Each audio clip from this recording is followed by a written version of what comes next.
And what's up, dribblers at mga shooters? Kamusta? Kamusta po kayo? Sinabi ni CJ Perez sa kanyang roommate sa Gilas, Pilipinas na si Calvin Optana. Ano nga ba ang sinabi ni CJ Perez kay Calvin? At masakit sa dibdib na pagkatalo naman sa Game 3. Yan ang sinabi ni Stingray ng Batak. Tara, pag-usapan talakayin po natin yan dito sa video ito. Matapos po akong maglambing sa inyo ng isang like, share, comment down below, and don't forget to subscribe and hit that notification bell button para lagi po tayong updated sa ating pong mga video at lahat po ng ating shoutout nasa dulong bahagi lang ng video ito. Magkaibigan nga sina San Miguel Beerman guard CJ Perez at token text forward Calvin Optana, pero set aside muna nila ang pagiging magkaibigan sa loob ng basketball court, lalo na magkaiba sila ng team. Wala sila sa Gilas, Pilipinas. Matapos nga ibaon ni CJ Perez ang isang dagger 4-pointers at isang dagger 3-pointers para ibigay sa defending All-Filipino Cup champion na San Miguel Beerman ang 2-1 na bentahe sa kanilang serye ng Token Text Tropang 5G. Sa nasabing 3-pointer ni Perez na nagbaon sa Token Text Tropang 5G para maitakas ng San Miguel Beerman ang 2-1 lead sa kanilang Best of 7 championship, at ang nasa harap ni CJ Perez ay ang kanyang kaibigan na si Calvin Optana. Kasi pag nasa Gilas, Pilipinas ang mga ito ay magkaka-roommate sila, Arvin Tolentino, CJ Perez at Calvin Optana. Pero yan ay nasa national team sila, hindi sila sa PBA. Kaya naman sinabi ni CJ Perez na kabisado siya ni Calvin Optana ang kanyang gagawin at kung papaano siya bantayan ito, at nang maipukol nga ang isang dagger 3-pointers. Narito po ang mga sinabi ni CJ Perez sa ulat ni Jerry Ramos sa Spin.ph.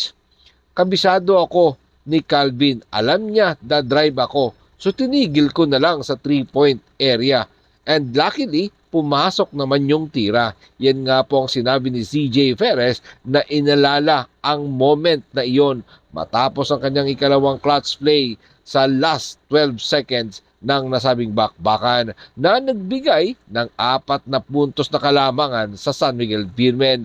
Magkatapos nga niyan ay hinawakan ni CJ Perez ang kanyang 20 points, 17 po dyan sa fourth quarter niya ibinuhos. At mga ka-shooters, imagine scoreless that time si CJ Perez mula sa 3-point range.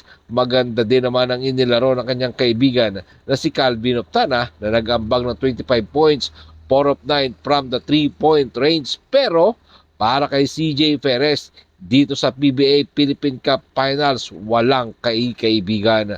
Narito pong muli si CJ Perez. Sa ulat pa din po yan ni Jerry Ramos sa Spin.ph. We compete and good competition naman dito sa finals. Walang kaibigan. Talagang binibigay namin yung best namin sa labas ng court. Oo, magkaibigan kami. Pero kapag nasa loob ng court, alam namin yung trabaho namin. Yan nga po mga sinabi ni CJ Perez patungkol sa kanyang kaibigan sa si Calvin Optana. Magandang bakbakan ito mga shooters, no? Dahil bakbakan nga po yan ng Gilas Boys, etong si Calvin Optana at CJ Perez. At eto naman, isa sinambatak sa maganda rin ang inilaro sa Game 3, pero hindi nila napigilan ang mainit na fourth quarter performance ni CJ Perez. Sinabi nga ni Stingray ng Batak na talagang mahirap pigilan ang isang CJ Perez. Narito ang sinabi ni Ray ng Batak sa ulat ni Roman Sures ng ABS-CBN. Wala yun talaga galaw ni CJ, kahit alanganin yung tira na shoot talaga. Yan nga po ang sinabi ni Stingray ng Batak kay CJ Perez matapos nga silang matalo sa San Miguel Beerman sa Game 3, 95-89. Sinabi nga po ni Ray ng Batak na break of the game at nakakapanghinayang talaga at masakit sa dibdib, masakit sa loob ang kanilang pagkatalo. Narito pong muli si Ray ng Batak. Sa ulat pa rin po yan ni Roman Sures ng ABS-CBN. Break of the game talaga.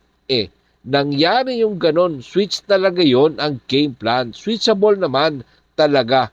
Good defense from Henry na late lang siya ng isang step. Pero good challenge pa rin. Nakakapanghinayang lang masakit sa loob ko, masakit sa dibdib ko, masakit na pagkatalo. Pero motivation na lang yon para sa akin. Yan nga po ang mga sinabi ni Stingray ng Patak, may chance pa naman sila bumawi sa Game 4. Gawin nila, itabla nila yung serye. Yan yung magiging mindset dapat nila.